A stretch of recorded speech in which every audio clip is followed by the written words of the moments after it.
Hey everyone, welcome back to Shutter Magazine. I'm Dustin Lucas, and today I'm going to be talking to you about Lightroom CC. So, with the approach to Adobe's Lightroom CC, they've made quite a lot of changes to the newest version, version 4, to simplify your editing as well as sharing your images online. A few key essential updates to the program are presets. So as a Lightroom user, presets are essential to use, and more specifically, part of the efficiency of using Lightroom. So now you can take all of your presets from the Lightroom Classic or previous versions of Lightroom, and you can import them into Lightroom CC. Also, you have the option to use camera profiles. So from a creativity standpoint, or just a more kind of toned in look and feel, if you like to use some of those third-party profiles or some of those others outside of just the Adobe standard, you have the ability to use and apply those profiles, which is pretty awesome, right? So if you're editing in Classic and you want your images to translate visually and creatively the same into Lightroom CC, you have that ability. But at the end of the day, from an editing tool standpoint, I mean, Lightroom CC is definitely getting closer to more of a professional tool and not just sort of a mobile or an app gimmick for all your mobile devices.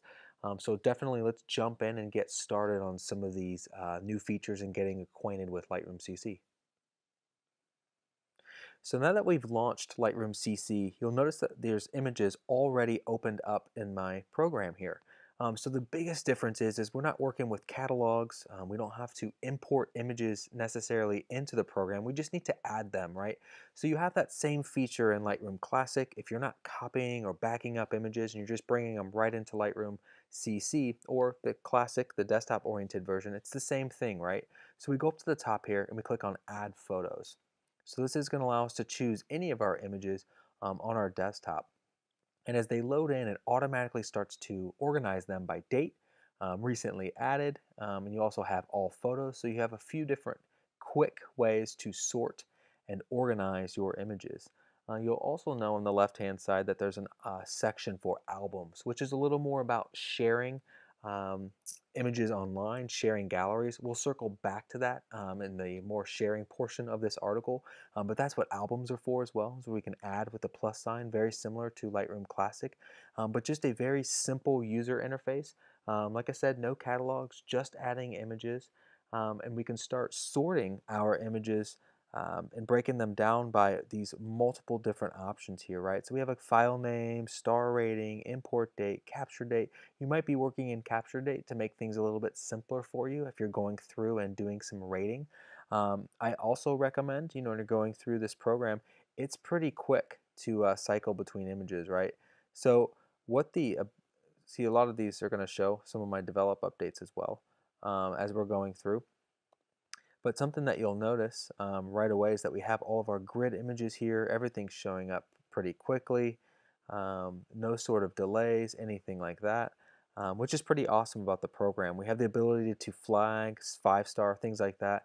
Now, some of the limitations of this program, right? If we're going to take 5,000 images and we want to go through a wedding, I mean, this program's more than likely going to struggle, so it's certainly not replacing your desktop-oriented version of Lightroom or any of your other sort of culling softwares. But it's definitely going to be a nice addition when you're on the go or certainly on location and you want to do some quick down and dirty edits maybe on your iPad or on your mobile device, or even if you have your laptop with you and you don't want to sort of start to import and mess with catalogs and you just want to get some quick edits and throw them up online. That can be really awesome for your workflow and getting images shared so much faster. So let's move on to how we can get, if you are migrating, for instance, from Lightroom Classic, or you want to bring some of those catalogs into Lightroom CC, you can certainly do so, right? So if we go up to the File menu at the very top, we go down, we can choose an option here for Lightroom Catalog. And it's going to allow us to choose specific Lightroom catalogs from previous ones that we've built, right? So we can choose some of these ones here. We can browse on our computer. So if I wanted to, for instance, find a quick catalog here that I wanted to import, it'll do my scan. And so it's going to give me a little error here that I don't have cloud storage, which is okay. I'm still running the free, I think it's the free 25 gigs of storage or 20 gigs of storage. So um, that's perfectly fine. I'm going to go ahead and click continue anyways. And so now it's going to tell me that the catalog is ready for migration, right? So what's most important here is if you're just working with smart previews, you're going to run into some issues, right? Smart previews don't translate into Lightroom CC. You have to have originals. So it's a really important factor here. Also, when you're migrating images in, you realize that it's going to back up these files onto your cloud, right? So I have 40 gigs of files that I want to import in.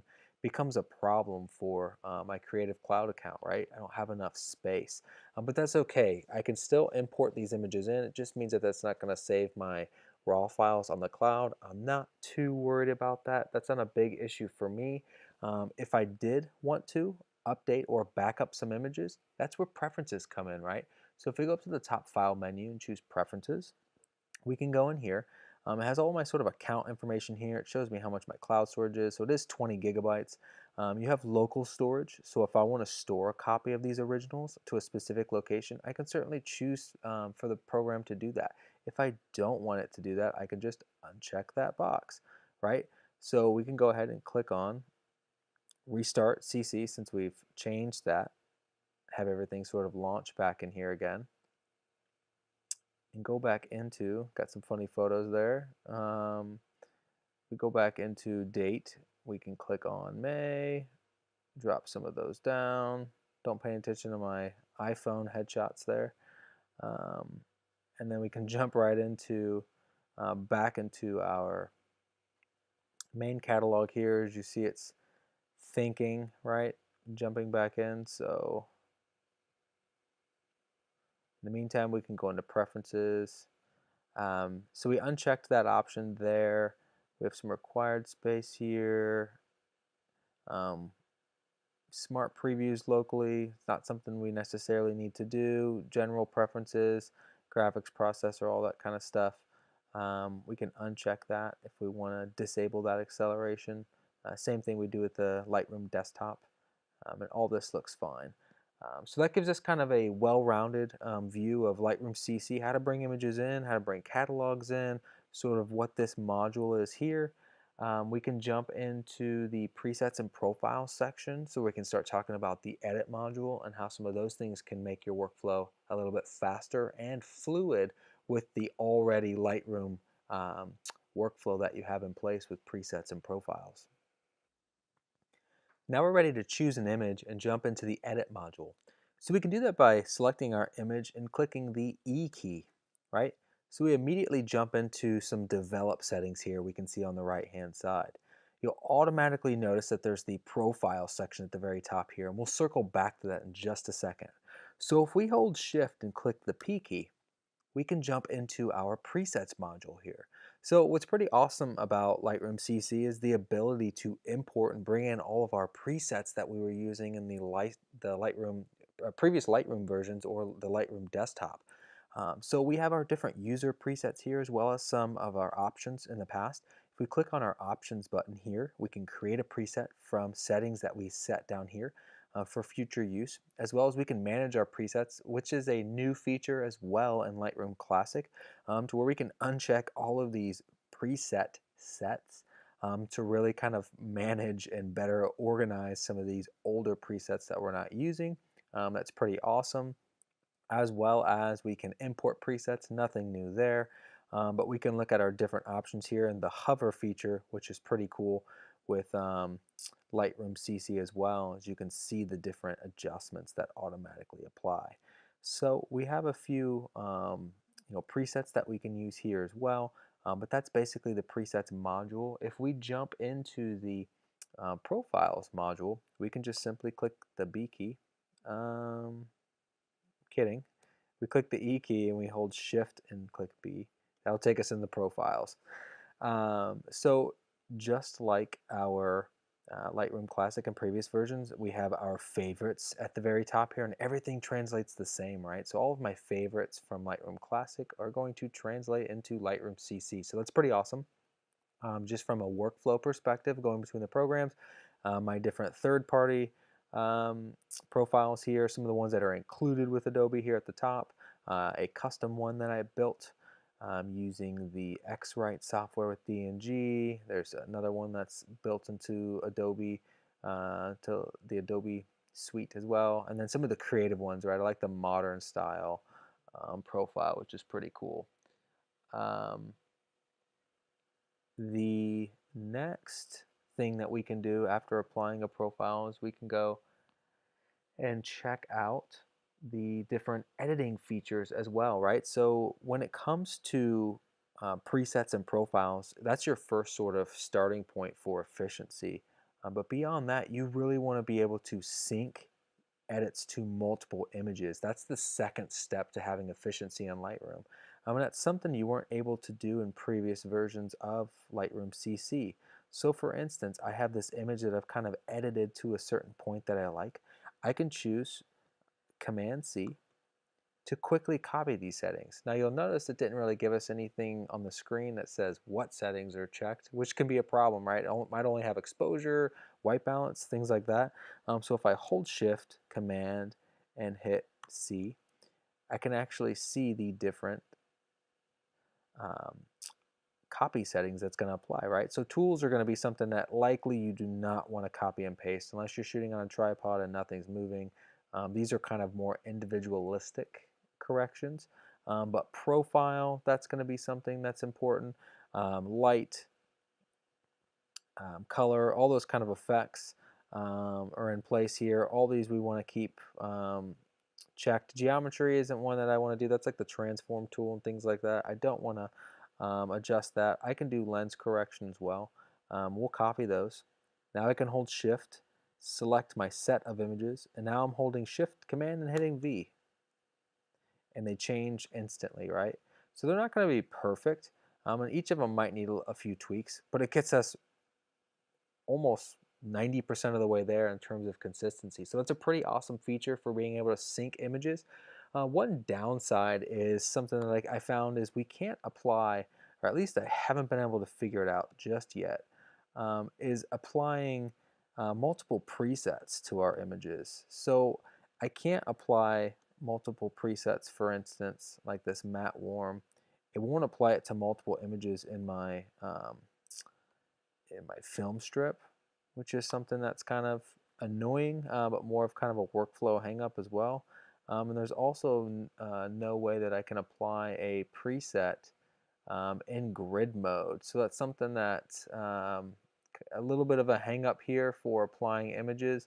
If I'm just missing it and I'm blind, please let me know. But I have not been able to figure out how to apply some presets to these images in the grid mode. So if I wanted to apply a preset to all the images, I'd have to virtually apply it to one, select them all in my edit module, and then I would have to, scrolling at the very end, and then it sync the settings, which is, poor form for workflow and efficiency and just editing in general. But there are workarounds, right? Something else that I would do to this image, when wrapping it up, is maybe going in and doing some cropping. So I can click the C key and jump in and do some, do some adjustments there. So if I wanted to straighten this image, I can hold my Command key, choose kind of a straight line here.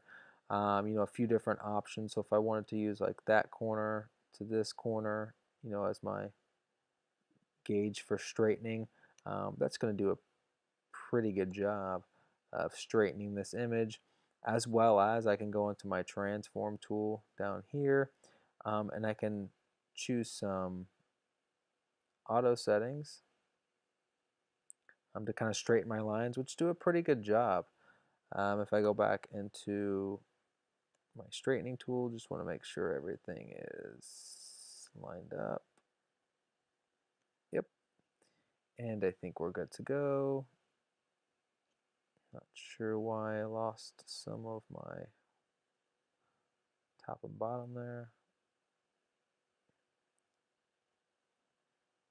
But if we want to kind of get some nice even lines there, we can do that as well. Get rid of our film strip, kind of see our image here. So it's kind of straightening it out. I can also do some brush work up here, which will allow me to drop my exposure down. If I wanted to darken this area up here, I definitely have the ability to do so. And the longer that I hold my brush there, it's going to darken things down as well. Now, if I wanted to get kind of crazy and trying to do some healing up there, which, you know, for some of the issues in this image, I don't know if I'd necessarily be able to fix all of these issues, but, you know, nothing, the healing tool might be our best option for this kind of issue. So if I kind of select on him, it's going to automatically sample my image there. Doesn't really line it up well. So this is one of those situations where we might be able to do a clone just to get rid of this guy a little bit.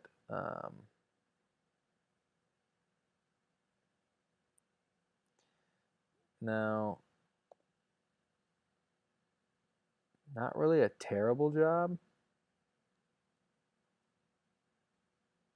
you know, but it does a, you know, you can get rid of them in a sense. So there's also an option here, like if we wanted to go down here and kind of quickly get rid of, then we can move our circle over here. The problem is right, this would be more of a Photoshop thing. You know, to flip that won't really make sense. We could go above.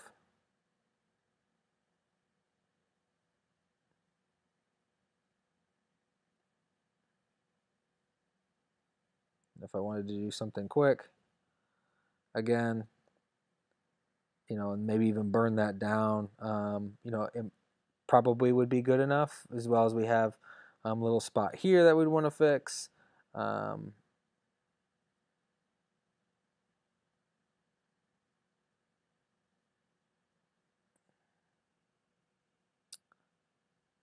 not even sure where our,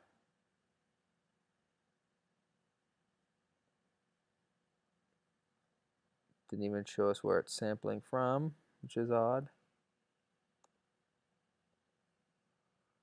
Let's go to heal.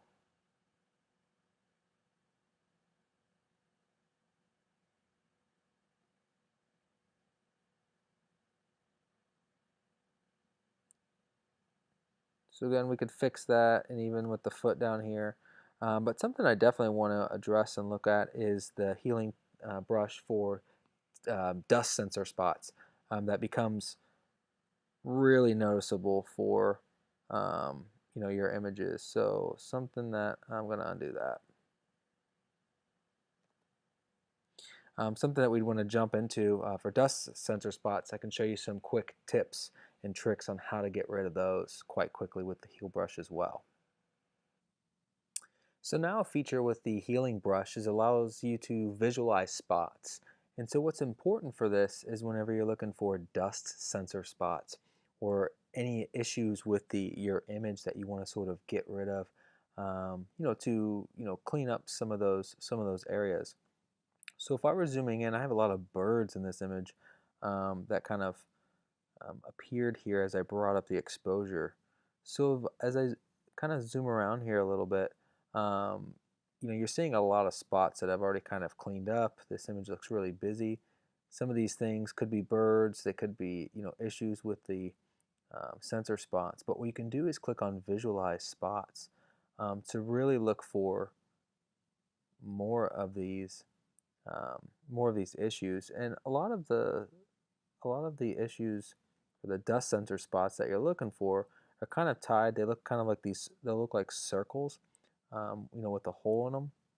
So something like this, you know, something that we can do to get rid of. And as you see, as quickly as I click, it automatically samples a different section of the image that I want to correct. And so this is something that we can go in and, you know, view at multiple different sort of zooming magnifications, and then figure out where all of our little spots are.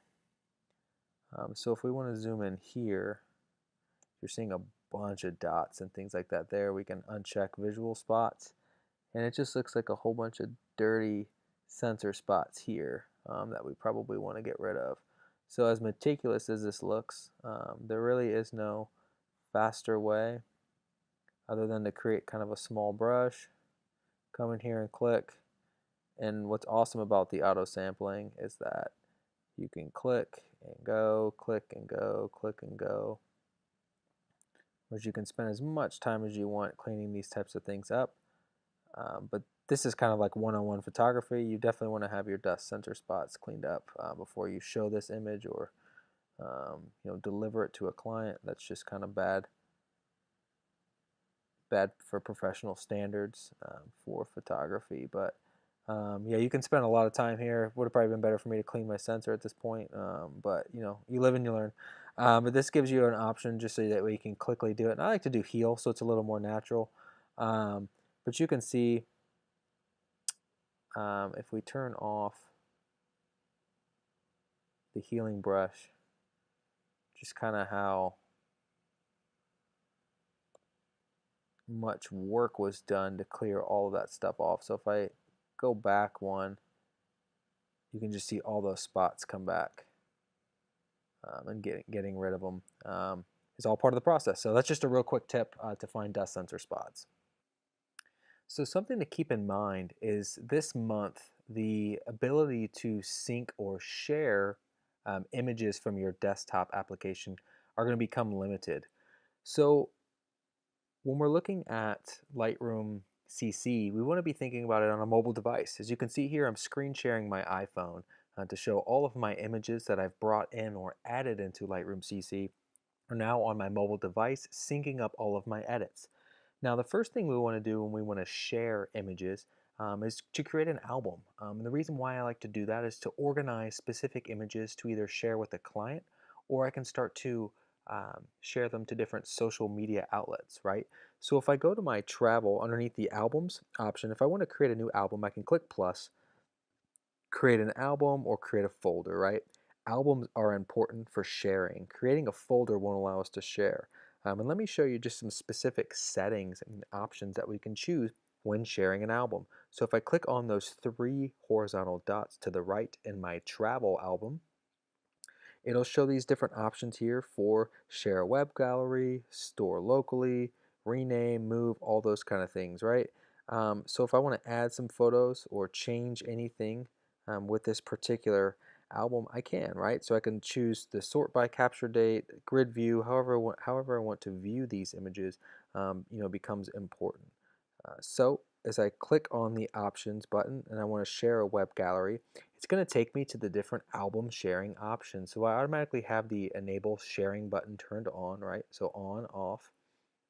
I have my sharing options that I can choose, and so I can put down myself as the author because these are my images. I can show the metadata, I can show location info, I can even allow downloads, right? So if you want your client to have the link and the availability to download the files, it's pretty awesome that they can do that, right?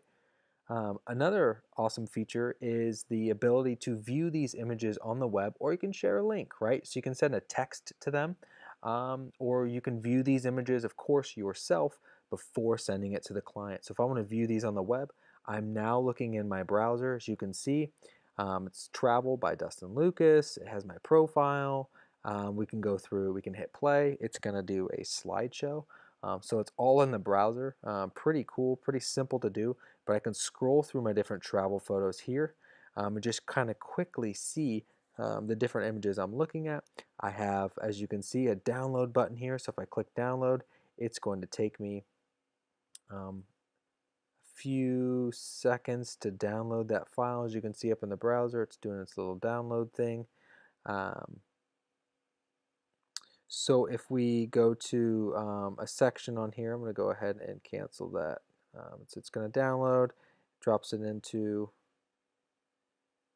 folder here, so I have the ability to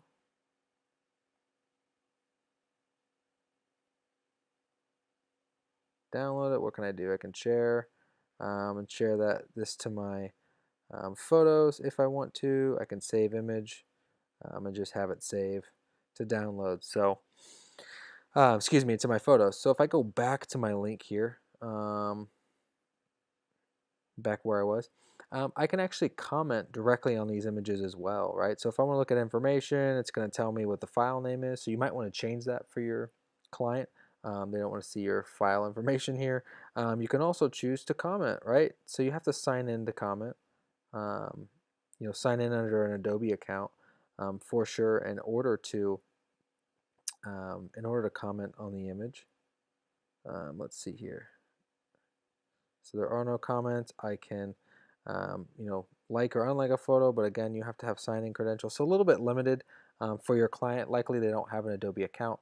But if you want to share it with, another colleague or somebody that does have an Adobe account, they can comment on it there, just to make sure. Yeah, can't really do any activities. So that feature becomes probably useless for most of your clients, but just wanted to show you that you can do. But your different images here that you can kind of view in different gallery, which is pretty cool. So at least you can share them, a quick gallery that's online, something that's free that's included with Lightroom CC. If we go back to Lightroom, we can share our link. It's pretty straightforward. It'll share it with a text message, things like that. Nothing too crazy there. Looking back into after adding an album, the next thing that you'd want to do is post this to a social media outlet, right? So if I go into all photos and I want to just kind of view a few of my images here, and maybe I want to post, this one in particular. Um, Actually, let's go back to my album here. Since some of these images are fully edited, if I wanted to post, an image, like say for instance this one. So if I want to post this image, I have my share button at the very top. I can choose share, save to camera roll, save to files, open in, edit in, all these different options, right? So if I want to do share and I want to do maximum available,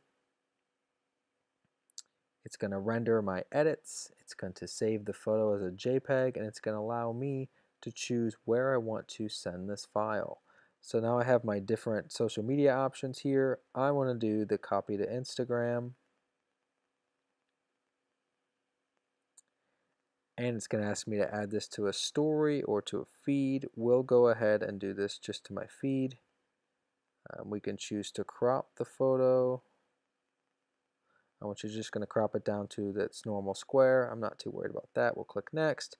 I don't want to do any effects on here, but you have all your different Instagram effects here. I think those get a little over the top, so I'm going to go ahead and keep it normal. We'll go next.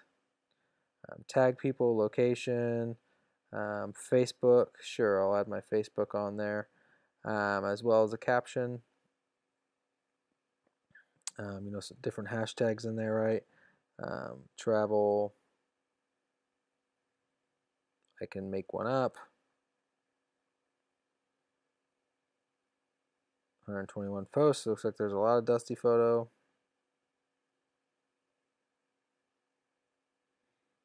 Sure, we'll do Dusty Lucas. And moving into the share mode, so now we can throw on, it'll post this image up in just a moment here. We'll see that on my feed in just a moment, right? So on my Instagram, I can throw up quite quickly from Lightroom CC. Same thing for Facebook, right? So Facebook is ending, shareability on directly from the desktop app, as well as most of the ability to share from the desktop app. So they're trying to get you to the mobile, which we're working here, in Lightroom CC. So that gives you some different options and ways to share your images. And really the whole goal with Lightroom CC is less is more, right? So you have your presets and your camera profiles back, which are great. But the whole concept of being able to simplify your editing and sharing images instantly online, being able to do this on your mobile device or maybe a tablet, gives you a little more flexibility when you're on location on the road to do some quick editing. I definitely recommend trying out the program, bringing in some of your presets and things like that, and using the program to really simplify some of those quick down and dirty edits. And that's all I have for you guys. Thanks.